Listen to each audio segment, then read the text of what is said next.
যারা ঈমানের প্রতি বিশ্বাস রাখলো এবং নেক আমল নেক কাজগুলো করলো তারা তো জান্নাতি, এ কথা আল্লাহই বলেছেন। কথা বলুন ঠিক না ঠিক?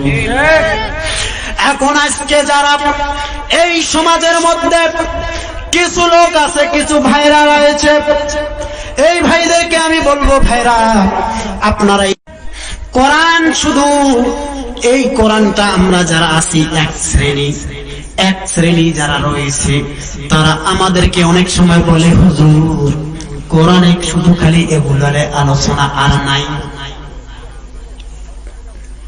হুজুরের ঘরের যত দোষ আর নন্দ ঘোষ, হুজুর জোরে গেল দোষ, আসতে আসলো দোষ, বসিল দোষ, উঠতেও দোষ, ঘুমাইতেও দোষ, খাইতেও দোষ, সব জায়গায় দোষ, শুধু হুজুরের দোষ।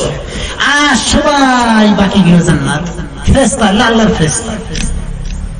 এক লোক, বুঝছেন, এই লোক খুব ফেসলা লোক ছিল। তা এই লোক জীবনে কোনোদিন এত তাফসিরুল কোরআন মাহফিল বা কোথাও যায় না।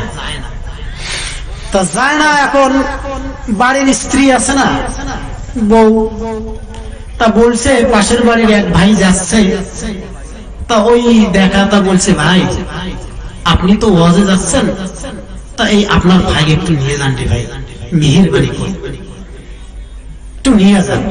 তা লোকটা চিন্তা করলো, যাই হোক বলছি যাহা তো ভাবিতে নিয়ে যাই, নিয়ে গেছে ওয়াজে, বেচারা ওয়াজে গেছে, ওয়াজও শুনছে। এই ওয়াজ হুজুর যে ওয়াজ করছে সেদিন ওই হুজুর ছিল, ওই হুজুর ওয়াজ করছে খালি ঢিলা আর কুলুবের ওয়াজ, পাক পবিত্রতার ওয়াজ, বুঝেন নাই? তাই এখন ওই ওয়াজ করছে, তার বেচারার অন্তরে ধরছে যে না রে, আসার সময় ওয়াজের রাতে আসতেছে, অন্ধকার রাত, কুয়াশা, ঠান্ডার দিন আছে না, অনেকের মনে করেন যে হিসুর চাপ দেয়, প্রস্রাবের চাপ দেয় না, রাস্তার সাইডে বিভিন্ন জায়গায় প্রস্রাব করে অনেকে। এখন প্রস্রাবের চাপ দিচ্ছে যে ভাই দাঁড়ারে আমি প্রস্রাব করি। তখন ওই কইছে, হুজুর ঢিলা কুলুবের ওয়াজ করছে, ঢিলা কুলুব তাফসীর করিস। তাহলে বেসরা দেখছে পেশাব জায়গায় করতে বসছে, তো ওই জায়গায় আশেপাশে কোনো ঢিলা ইটের ঢিলাগুলো পায়নি, তার বালু ছিল, বালু চকচকা বালু, সিঁড়ির মতন দানা। এখন পেশাব শেষ, এখন চিন্তা করলো হুজুর পাক পবিত্রতার ওয়াজ করলো না, ঢিলা ব্যবহার করতে হবে। বেসরা হাত দিয়ে ঢিলা দিয়েছে। এখন ওই বালুর মধ্যে যে নাল পিঁপড়া ছিল, বেচারা তো আর জানে না, জায়গা মতন দিচ্ছে, আর ইনজেকশন শুরু, ওটা যুদ্ধ শুরু হয়ে গেছে। যখনই শুরু হয়েছে তখনই খালি করে এই জন্য আমাকে ভাল লাগে না হুজুরের ঘর। পাশের ভাই আরে হোলটা কি করবে, হুজুরের কি দোষ, তুই হুজুর জানিস কি বলছিস? কদর এই ঢিলা কুলুবের ওয়াজ হুজুর করি, তুমি ঢিলা নিবে যে অবস্থা, কি হয়েছে ওটা আবার কদর মার অবস্থা শেষ। কোন তো ভাই দোষ কি হুজুরের? হ্যাঁ, তুই ঢিলা নিবিতে দেখি শুনিনি তুই হুজুর।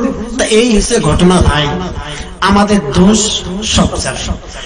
যদি আমরা এই আলেমদের যতক্ষণ পর্যন্ত, যতদিন আপনারা সমাজের মানুষ যারা রয়েছে, যতদিন পর্যন্ত আলেম ওলামাদেরকে উচ্চ মাকামে বসাবেন না, যতক্ষণ পর্যন্ত তাদেরকে মর্যাদা দিবেন না, ততক্ষণ পর্যন্ত যতই চেষ্টা করুন না কেন দেশে এক ফোঁটা শান্তি আনতে পারবেন না। এটা আমার কথা না, এটা কোরআনের কথা। কারণ শুধু হুজুর বাদ দেন, যতগুলো পৃথিবীতে যতগুলো জনগণ, যতগুলো মানুষ এ পর্যন্ত রয়েছে, এ বাংলাদেশে প্রত্যেকটা মানুষ আজকে যদি কোরআনের উপর আমল করা শুরু করে দেয়, কোরআনকে যদি সঠিকভাবে অনুসরণ করে, কোরআনকে যদি মেনে নেয়, কোরআনের উপর যদি আমল করে, তাহলে আমি মনে করব বাংলাদেশে আজ একটাও সুৎখোর খুঁজে পাওয়া যাবে না। কোরআন এ ভাই শুনেন, তাফসীর জীবনে বহু শুনেছেন, আজকে তাফসীরটা একটু মন দিয়ে শুনবেন। কোরআন মানা এক জিনিস, আমল আর এক জিনিস।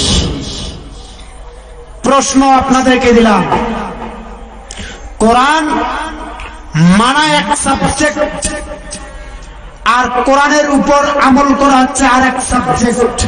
এটা দুইটা সাবজেক্টের কথা আছে।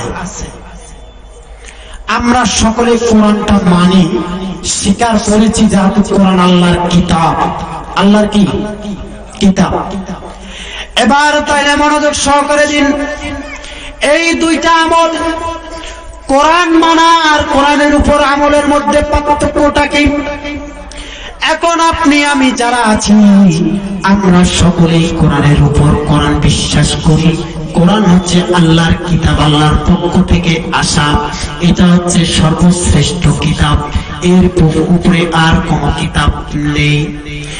আল্লাহ তাআলা সর্বশেষ, এই কোরআনটা হচ্ছে শেষ। মুহাম্মদুর রাসূলুল্লাহ সাল্লাল্লাহু আলাইহি ওয়াসাল্লাম সর্বশেষ। কথা বলো ঠিক না বেঠিক?